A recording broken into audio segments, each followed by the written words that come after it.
Hola amigos parantosku, Mahada Mangos. Balik lagi di Gayakin Movie yang masih melanjutkan keseruan dari serial Dragon Quest, di mana part 7 ini masih menceritakan tentang Baran yang mencoba membawa Dai. Bagaimanakah keseruannya? Yuk kita langsung tonton aja. Tapi sebelum mulai harap cek dulu kota kalian kalau sekarat bisa numpang wifi tetangga. Bruh.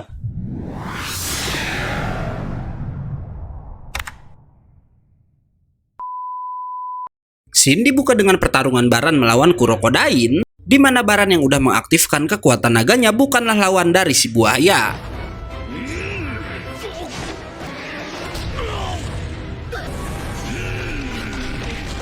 Ia yang jauh lebih unggul pun lalu melukai satu mata Kurokodain dan berhasil menjatuhkannya. Saat Kurokodain akan dihabisi, Popu melindungi buaya itu dan meminta Leona masuk ke danau untuk menyelamatkan Dai. Popu nampak gak gentar menghadapi kekuatan besar si Baran, namun Kurokodain kembali bangkit dan berkata pada Popu jika ia yang akan melawan Baran. Popu nampak cemas karena Kurokodain udah terluka cukup parah, namun sang raja hewan buas berkata Popu lah yang udah membuatnya seperti itu. Karena pertarungan mereka dulu di mana waktu itu Popu pun rela mati untuk melindungi Dai. Melihat itu, Baran berkata jika ia akan menghabisi keduanya sekaligus dan bersiap menggunakan tekniknya. Tapi ternyata Leona udah berhasil menyembuhkan Dai yang kemudian muncul di hadapan teman-temannya. Dai lalu meminta Kurokodain mengkombinasikan jurus pamungkasnya dengan Aban Sutorasu yang langsung mengenai telak tubuh si Baran.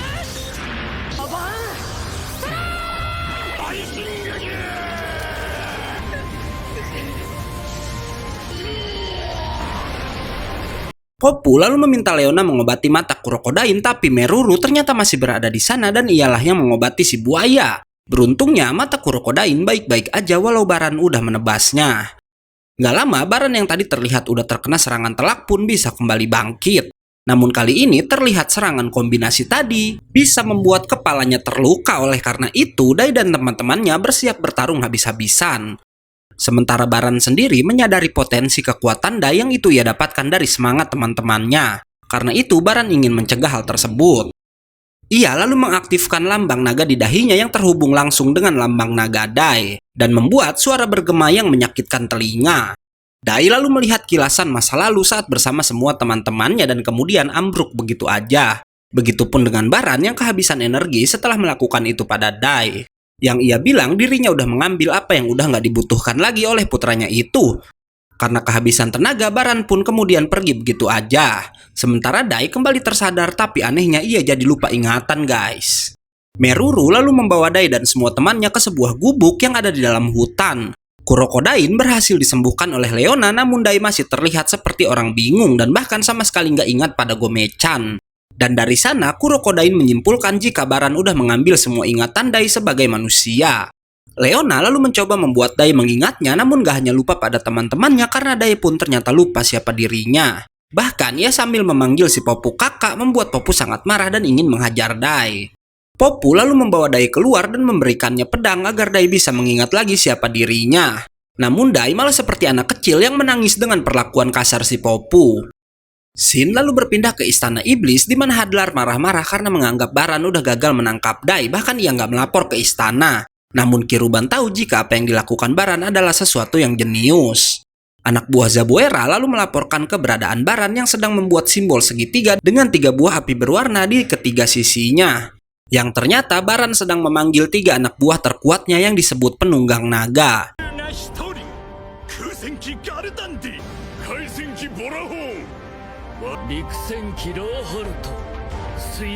Baran memerintahkan 3 penunggang naga untuk menghabisi teman-teman Dai, terutama Kurokodain dan Hyunkel. Sementara Baran sendiri akan membawa Dai kembali. Sementara itu, Dai dan semua temannya udah tiba di depan kerajaan Teran dan karena Leona adalah seorang putri, mereka pun diterima masuk ke dalam istana. Sang raja yang emang udah menyembah Dewa Naga dalam waktu lama tahu jika Baran membuat Dai lupa ingatan menggunakan sinyal psikis, namun ia nggak tahu cara mengembalikan ingatan Dai lagi. Ia lalu mengizinkan Dai dan teman-temannya menetap di istana sebagai tempat perlindungan mereka. Hingga kemudian, sang raja melihat Meruru dan dengan memandang wajah Meruru aja, ia tahu jika Meruru punya kekuatan menakutkan dan mengerikan yang akan segera bangkit. Sang raja berpesan agar Meruru nggak membenci kekuatannya karena kelak kekuatan Meruru itu bisa membantu menyelamatkan umat manusia. Dan tiba-tiba Meruru mendapat gambaran jika ada kekuatan besar yang sedang menuju ke arah mereka. Dai terpaksa dimasukkan ke penjara bawah tanah agar nggak ditemukan oleh Baran. Karena mereka khawatir setelah melihat Baran, Dai yang sekarang akan menerima si Baran sebagai ayahnya. Apalagi mereka punya tanda sama di dahinya. Selanjutnya terjadi sedikit pertengkaran karena Popu berkata ia akan melarikan diri sampai Leona menampar si Popu. Yang ternyata Popu melakukan itu untuk menjauhkan teman-temannya dari bahaya karena nyatanya ia berniat pergi sendiri menghadang Baran dan pasukannya walau ia sendiri sadar ia nggak bisa mengalahkan Baran. Popu menggunakan sihir terbang dan langsung tiba di hadapan Baran, di mana salah satu penunggang naga yang bernama Galdandi meremehkan Popu dan berniat melawannya sendirian. Namun Popu menyerang mereka semua sekaligus dengan sihir terkuatnya walau kemudian Galdandi bisa membebaskan diri dan menjatuhkan Popu. Walau nggak berhasil menjatuhkan Baran dan 3 anak buahnya, ternyata Popu berhasil menghabisi naga-naga yang mereka tunggangi. Para penunggang naga meminta Baran melanjutkan mencari Dai sementara mereka akan melawan Popu. Penunggang naga nampak meremehkan Popu tapi Baran memperingatkan jika manusia yang siap mati bisa menunjukkan kekuatan mereka yang sebenarnya. Dan ia pun lalu pergi dari sana. Pertarungan pun dimulai. Popu langsung dihajar habis-habisan oleh penunggang naga yang bernama Borahorn. Namun saat akan dihabisi, Galdandi menangkap Popu karena ia ingin mempermainkan si Popu terlebih dahulu sebelum menghabisinya. Popu lalu memohon pada Galdandi daripada mempermainkannya, lebih baik langsung gigit aja kepalanya sampai mati.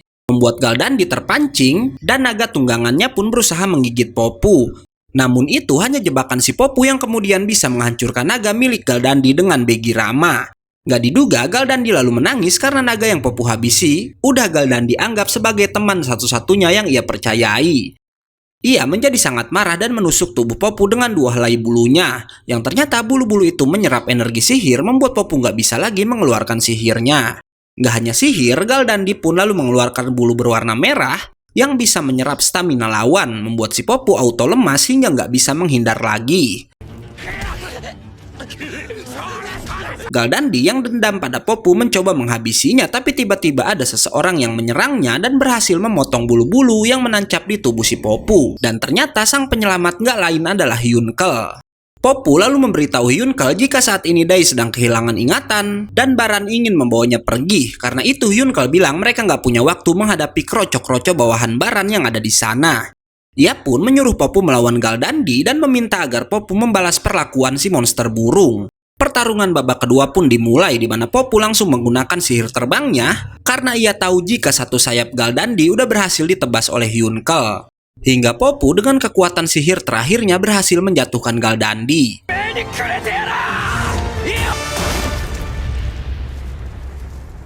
Setelah mengalahkan Galdandi, Popu terkapar karena udah kehabisan kekuatan sihirnya. Sementara Hyunkel langsung menebas taring milik Borahorn. Borahorn yang marah mencoba membalas, namun Hyunkel menahan pukulannya hanya menggunakan 1 tangan aja. Karena serangan fisik nggak mempan, Borahorn mencoba menyerang dengan sihir dari mulutnya, yang katanya sihir itu bisa membekukan tubuh lawan, namun Hyunkel ternyata udah mengaktifkan armornya yang nggak mempan pada sihir. Hingga kemudian ia pun berhasil menyerang balik. Setelah itu dengan jurus pamungkasnya, Hyunkel pun berhasil mengakhiri perlawanan si Borahorn. Hyunkel lalu berhadapan dengan penunggang naga terakhir di mana ia mengetahui pencipta armor yang dipakai Hyunkel. Karena ternyata ia pun memiliki senjata yang sama di mana senjatanya pun bisa berubah menjadi armor juga. Ia langsung menunjukkan kekuatan armornya yang katanya lebih hebat dari milik Hyunkel. Beruntung Hyunkel berhasil menghindar jika tidak kepalanya akan terbelah 2 seperti yang terjadi pada helmnya. Hyunkel pun lalu menyerang berkali-kali tapi armor lawannya itu bisa membuat penggunanya bergerak dengan sangat cepat. Bahkan saking cepat serangannya Hyunkel sampai nggak bisa melihat tebasan lawannya itu yang berhasil menghancurkan armor milik si Hyunkel.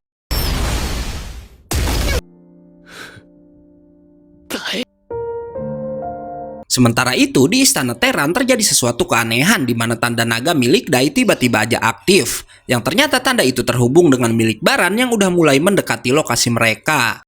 Dengan kekuatannya Meruru tahu jika Baran hampir tiba, karena itu Kurokodain pun mempersiapkan pertahanan bersama Leona untuk mencegahnya. Sebelum pergi, Leona memberikan Dai pisau yang katanya untuk membela diri dan kemudian mencipok jagoan kita. Dai lalu berkata jika orang yang akan datang adalah orang yang akan melindunginya, namun Leona menjelaskan jika Baran adalah orang jahat yang udah mengambil kenangan milik Dai. Dan karena perbuatan Leona itu, Dai secara samar bisa mengingat sedikit masa lalunya bersama sang putri. Kembali lagi ke Hyunkal yang udah terkapar nggak berdaya, namun ia bisa bangkit lagi demi menyelamatkan Dai yang katanya adalah harapan bagi umat manusia. Mendengar itu, si penunggang naga yang diketahui bernama Larhart menceritakan alasan mengapa Baran sangat membenci manusia.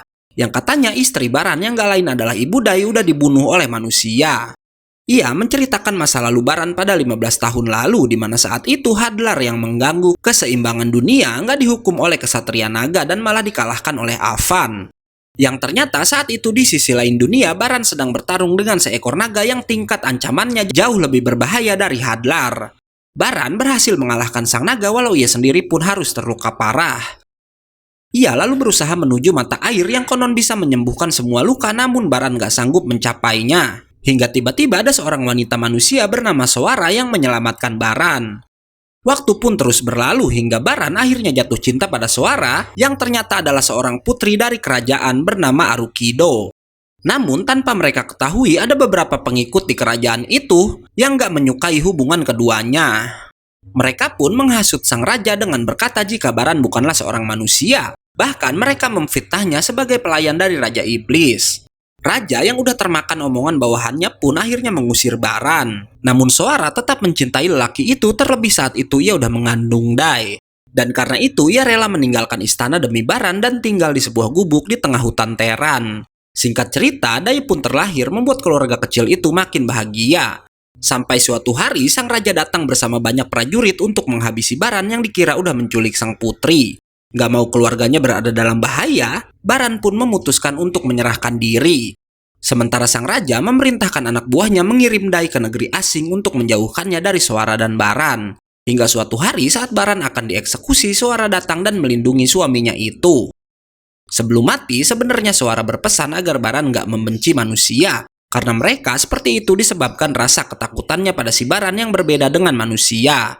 Tapi saat Soara tewas, Baran yang udah termakan oleh kebenciannya malah melenyapkan kerajaan Arukido dengan kekuatan naganya. Dan dari sana Baran pun berjanji kalau ia nggak akan pernah melindungi manusia lagi sepanjang hidupnya. Setelah itu Baran mencari Dai ke seluruh penjuru dunia tapi nggak bisa menemukannya. Karena ternyata kapal yang membawa Dai hilang di lautan, sementara Dai sendiri berhasil selamat dengan menaiki sebuah kapal kecil dan sampai di Pulau Dremlin. Hingga setelahnya dalam kekalutan Baran didekati Ban yang menawarkan bantuan untuk menghancurkan seluruh umat manusia.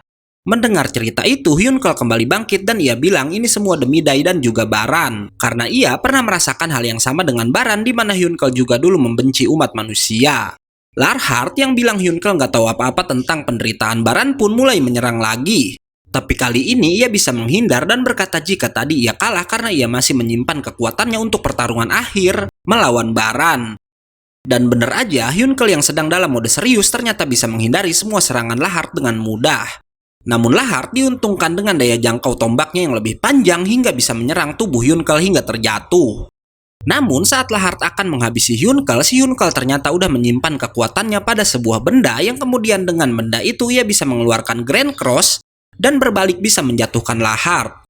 Yang ternyata benda yang Hyunkal pakai sebagai senjata terakhir adalah kalung dari Avan. Setelah Larhart kalah, nggak diduga Borahorn kembali bangkit dan menyerang Hyunkal. Namun saat Hyunkal akan menyerang balik, si Borahorn menggunakan cara licik, di mana ia menjadikan Popu sebagai sandera dan part 7 pun selesai.